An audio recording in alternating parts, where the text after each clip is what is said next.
2023년 10월 26일 이정훈입니다. 세종대학교 박유하 명예교수가 이겼습니다. 오로지 반일로 윤색된 민족주의는 사기라는 것을 박 교수가 주장해서 드디어 이겼습니다.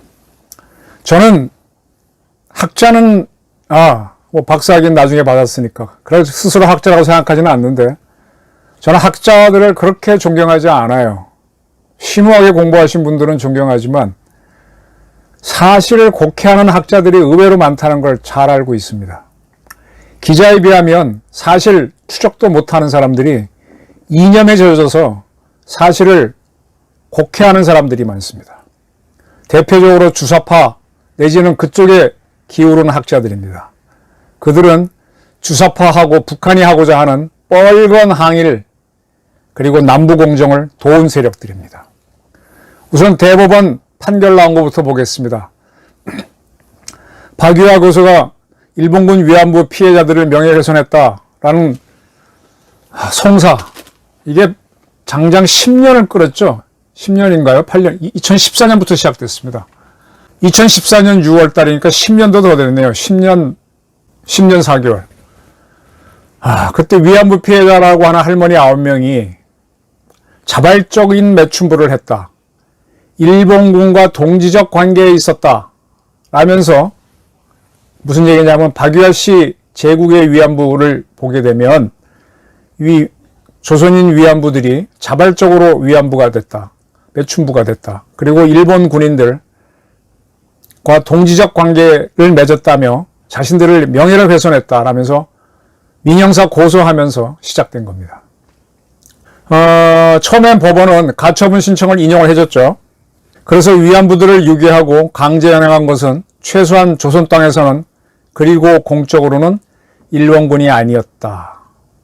그리고 위안은 기본적으로는 수입이 예상되는 노동이었고 그런 의미에서는 강간적 매춘이었다. 혹은 매춘적 강간이었다. 라는 이 박유하 교수의 책에 나오는 문장 34개를 삭제하도록 했었습니다. 그리고 나서 이제 본 수사가 벌어져서 2015년 검찰이 박 교수를 기소합니다. 그러자 일본에서는 오에 겐자부로 노벨 문학상 받은 사람이죠. 그 다음에 무라야마 전 일본 총리, 고노 다마를 만든 고노 전 관방장관 등이 이 박유하 교수를 지지하는 성명을 내고 그랬습니다. 국내 학계에서는 대부분 비난을 했죠. 정진성 양현아 서울대 교수, 임지연 서강대 교수, 그 다음에 김병익 전 문화예술위원장, 문정인 정과리 연세대 교수 대부분이 비판했습니다. 옹호해 준 사람은 거의 없어요. 이거 옹호해서 득될 게 하나도 없잖아요. 박유하 교수는 여성분인데 상당히 용감하게 제국의 위안부를 썼죠.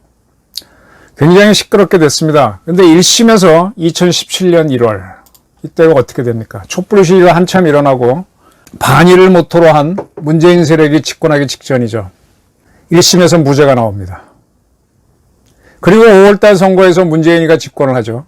그리고 10월에 열린 2심에서 벌금 1,000만 원의 유죄가 나옵니다. 그때 2심은 이렇게 했습니다.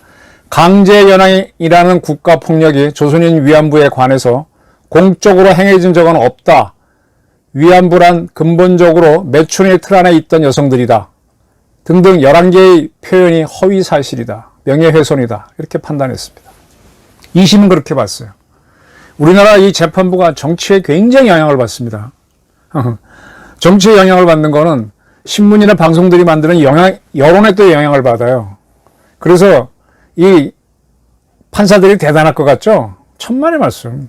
그들도 상황에 맞춰서 작용 반작용을 할 뿐이지. 그러니까 이 문제가 있다는 거예요. 근데 이번에는 대법원에서 뭐라 그랬는가 하면은 공적 강제 연행 부분과 관련해 국가나 군 차원에서 어느 정도 개입이 존재해야 이를 공적 강제 연행으로 부를 수 있는지에 대해서는 다양한 해석과 주장이 가능하다. 그렇죠. 군에서 강제로 연행했느냐. 위안부들은 제가 아는 한은 일본과 조선에서 위안부로 동원한 사람이 8만 명입니다. 그거는 이게 첸다 카키오인가? 이 마이니치 신문 기자를 한 사람이 책을 쓰면서 밝혀졌던 거예요. 여기 보게 되면 코에나 온나 8만인의 고발, 소리 없는 여성 8만인의 고발 이렇게 돼 있죠. 일본에서 훨씬 더 많은 여성들이 위안부로 갔습니다. 종군 위안부로 갔죠. 근데 이 사람들을 군에서 강제로 끌고 갔느냐? 이게 좀 이렇게 봅니다. 군에서 의뢰를 받아가지고 기업들이 움직였습니다. 그래서 일본 신문에 광고를 냅니다. 지금 같은 경우는 이렇게 여성들을 성적인 걸로 모집하는 게 불법이 되어 있습니다. 그래서 술집에서 그 여정업을 모집하는 광고를 못 내게 돼 있죠. 그래서 다른 편법으로 내거나 지금 뭐 아예 그런 광고가 안 나오는데 옛날에도 그게 불법이었습니다. 왜 그랬느냐? 2차 대전 때는 그게 이전에는 불법이 아니었던 것 같아요. 그냥 정당한 거래로 보고 이렇게 모으면은 사람들이 왔어요. 근데 그렇게 가서 위안부를 하고 온 사람들이 너무 학대를 당했다라고 하니까 그 이후 전 세계적으로 이 매춘과 관련된 여성을 모집하는 거는 불법이 된 거죠.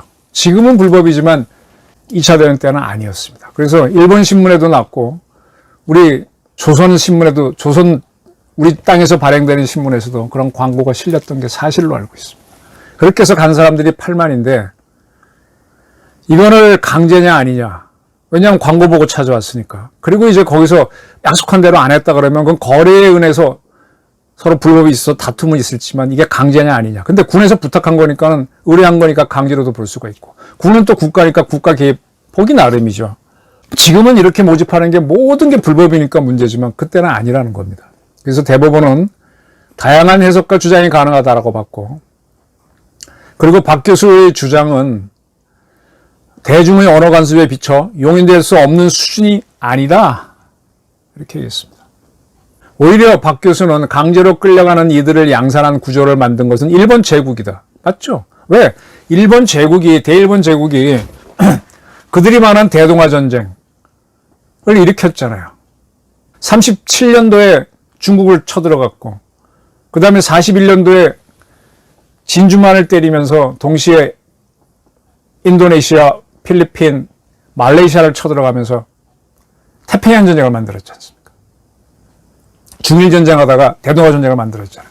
그렇게 이렇게 만들어 놓고 그 많은 군인들을 진화군, 무슨 군 곳곳에 보내니까 그 친구들을 위안한다고 여성들을 동원한 건 이건 일본 제국의 책임이죠. 그래서 박 교수는 강제로 끌려가는 이들을 양산한 구조를 만든 것은 일본 제국이며 조선인 위안부는 일본 제국 구성원으로서 피해자인 동시에 식민지인으로서 일본 제국에 협력할 수밖에 없는 모순적 상황에 있었다는 점을 여러 차례 밝혔다 그랬습니다. 이 식민지라고 하는 거는요, 대일본 제국 때는 일본이 그래도 의원내각제, 입헌군주제에 가까운 민주정을, 공화정을 하고 있었습니다. 국회가 있었습니다. 아마 이렇게 위안부를 보내는 것도 전시이긴 하지만 어떤 법령을 체계를 통해서 했을 거라고 저는 보거든요. 그러니까 그런 광고가 가능했고. 근데 우리의 문제점은 뭐냐? 우린 식민지잖아요. 일본에는 총리 대신이 있고 내각이 있어서 그들이 일본 국민들을 보호하고 또 관리하는 일을 합니다. 그리고 그 사람들은 국민들이 뽑아준 당에서 일당을 차지한 사람들이, 일당이 된 사람들이 그 국무위원 내각과 그 다음에 총리 대신을 하는 거죠. 그럼 우리 쪽은 식민지니까 어떻게 됐느냐? 일본에서 일망적으로 일명한 조선 총독이 와서 여기서 관리들을 뽑아갖고 하는 겁니다. 이때 조선인들은 일본 국회에 국회의원을 보내지 못합니다. 그게 식민지입니다. 본국은 국민들이 국회의원을 뽑아서 자기를 대표하게 하지만 식민지 사람들은 못합니다. 이게 가장 좋은 예가 미국이 영국의 식민지였잖아요. 근데 미국 사람들은 영국 의회가 결정하면 똑같이 세금을 내는데 자기들의 의사는 반영할 수가 없어. 그러니까 대표 없이, 즉 국회의원 내지 못하면 세금 부과하지 말라. 대표 없이 과세 없다라고 하면서 독립운동을 하는 거죠. 바로 우리 조선은 대표를 못 보냈습니다. 그러니까 일본이 만든 법에 따라서 일방적으로 당한 거니까 그런 광고를 하고 이런 사람 뽑겠다는 걸. 그러니까 위안부는 피해자인 동시에 식민지인으로서 일본 제국에 협력할 수밖에 없는 모순적 상황에 있었다는 것을 박 교수는 여러 차례 밝혔다 그랬습니다. 그렇게 평가를 했어요. 그리고 나서 대법원은 박 교수는 일본 제국의 책임을 부인할 수는 없지만 다른 사회 구조적 문제가 기여한 측면이 분명히 있다. 이게 뭐냐? 이거 참 창피한 건데 그때 이제 조선 여성들이 위안부로 갔어요. 그 회사 광고를 보고. 근데 그 사람들이 그 젊은 처녀가 뭘 알았겠습니까? 시골 처녀가. 지금은 절대 그런 일이 없지만 제가 어릴 때만 해도요. 아이들이 많고 하니까 입 하나 더는 게 중요했습니다. 그래서 남자애들은 뭐 둘째 이하는 한 15살 되면 공부는 더 안 시키고 뭐 어디 가서 뭘 하든 머슴을 살든 나가서 하려고 그랬죠. 왜냐하면 더 이상 밥은 많이 먹는데 먹여줄 수가 없으니까. 근데 집에서 일을 해야 되는데 일거리가 없거든. 일은 이미 태어난 큰아들만 해도 충분하니까 둘째 이하는 남의 집에 가서 머슴 살거나 그 다음에 딸들은 어디 가서 식모하거나 요즘은 메이드라 그러지만 식모라 그랬습니다. 그러니까 자꾸 입을 줄어요. 그러니까 어떻게 나쁘게 얘기하면 파는 거죠.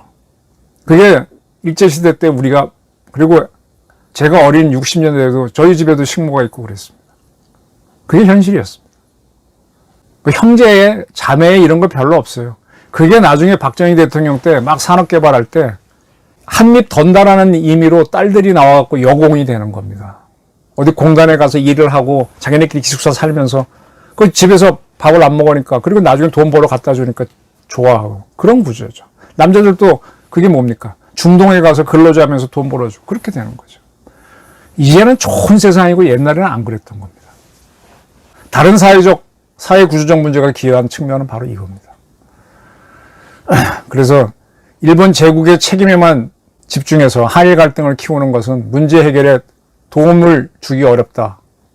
그리고 그러한 주제의식을 부각하기 위해서 박 교수가 위안부 문제에 대해서 이러저러한 표현한 것을 이해해야 된다 그랬습니다.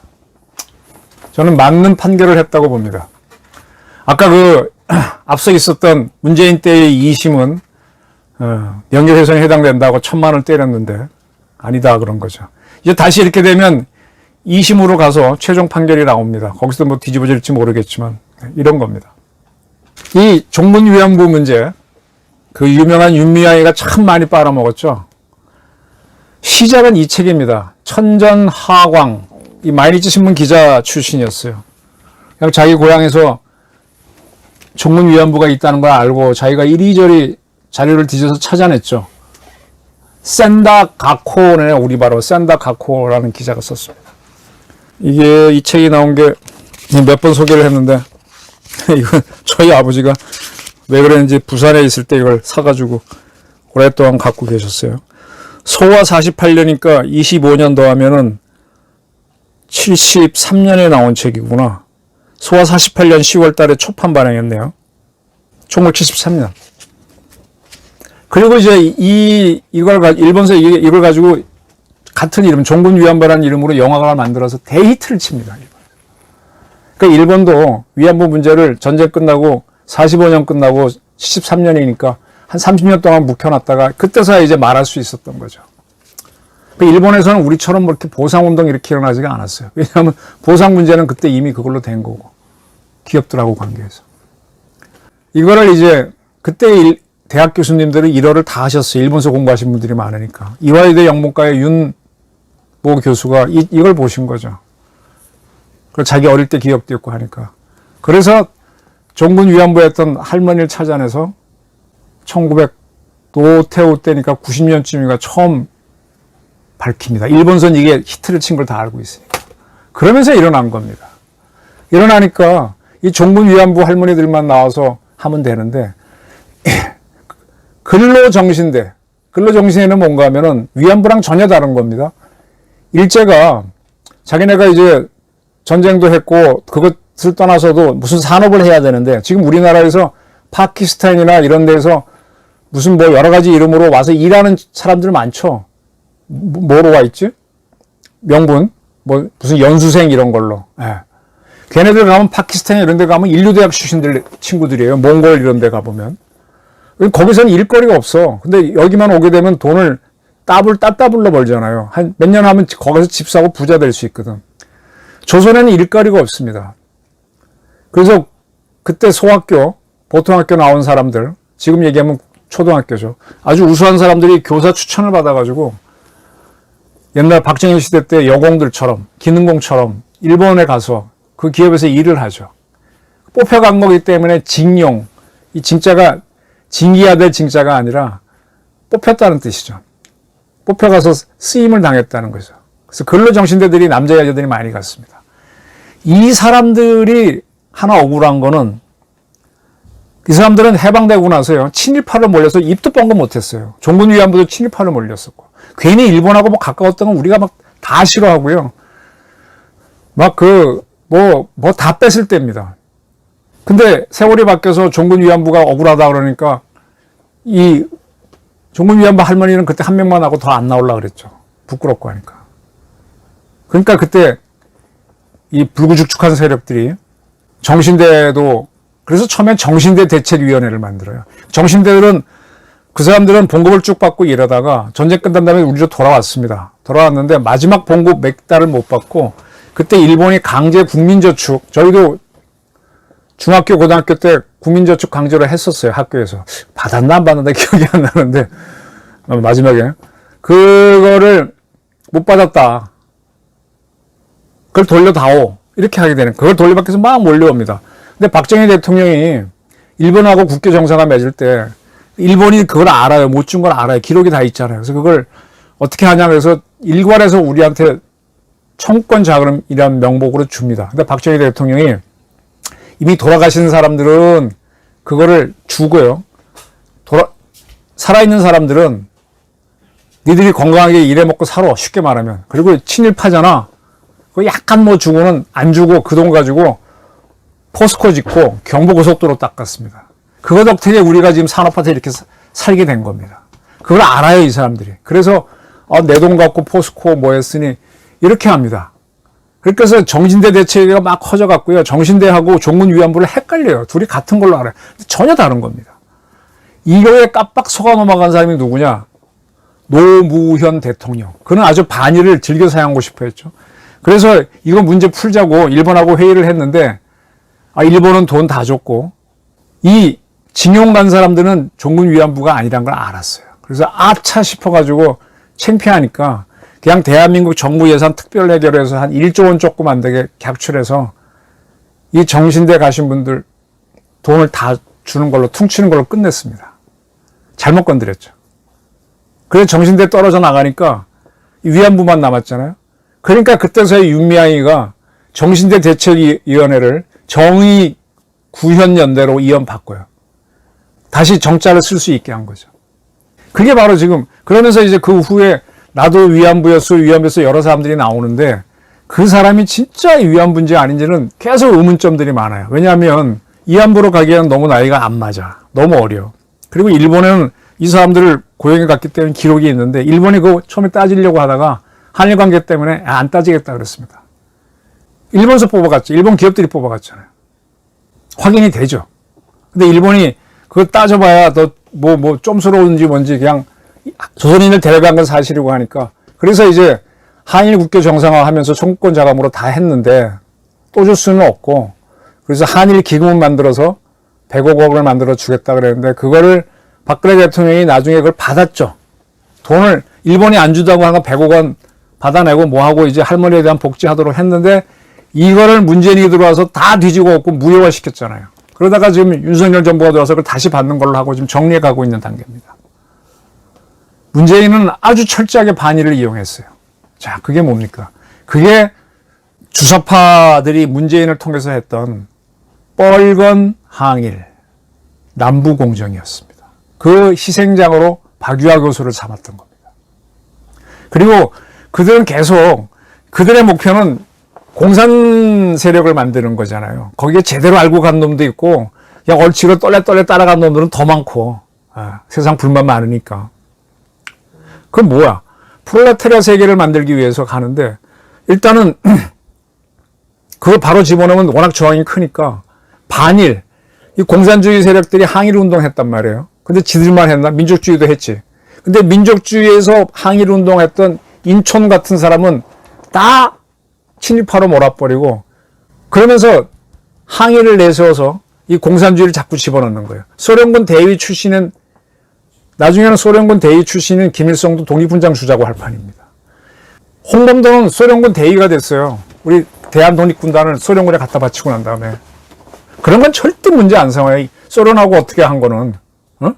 근데 우리 쪽에서는 인천처럼 독립운동 하는 사람이 국내에서 할래니까.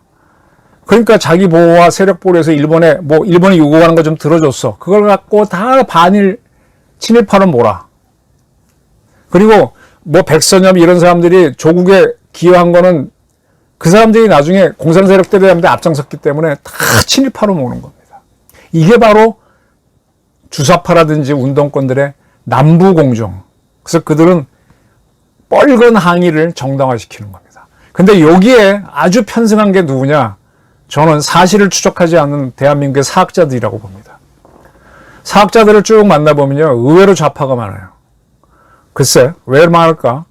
우선은 좋게 해석해보면 우리가 일제 식민지가 됐을 때 참 우리 독립을 위해서 싸운 사람이 너무 없습니다.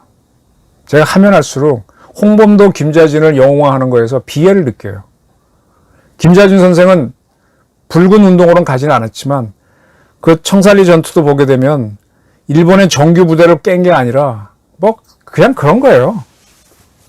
그리고 더 창피한 거는 보천보 전투, 김일성이가 동북 항일연군에서 했다는 거. 그거는 요즘 저 산에 가면 산림청 영림서 있죠. 파출소 말고. 그런 거, 거의 비무장 가까운 가서 두들겨 부수고 나온 겁니다.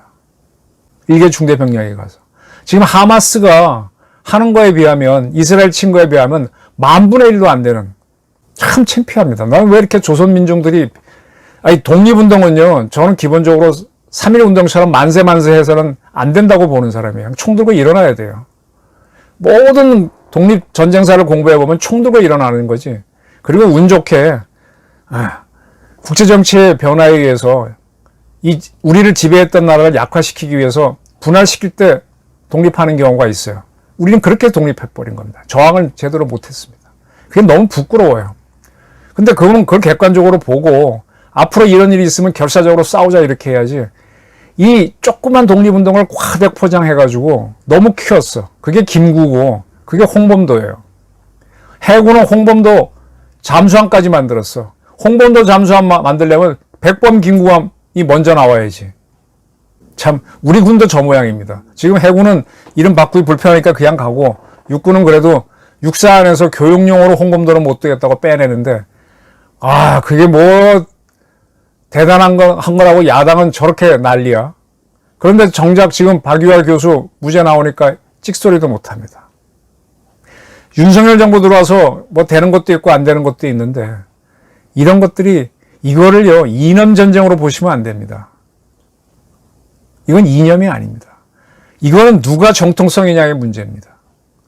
붉은 항의를 하고 우리를 공산화하자는 게 우리의 정통성입니까? 이념 전쟁으로 자꾸 좌파들이 몰고 가는데 아니라니까.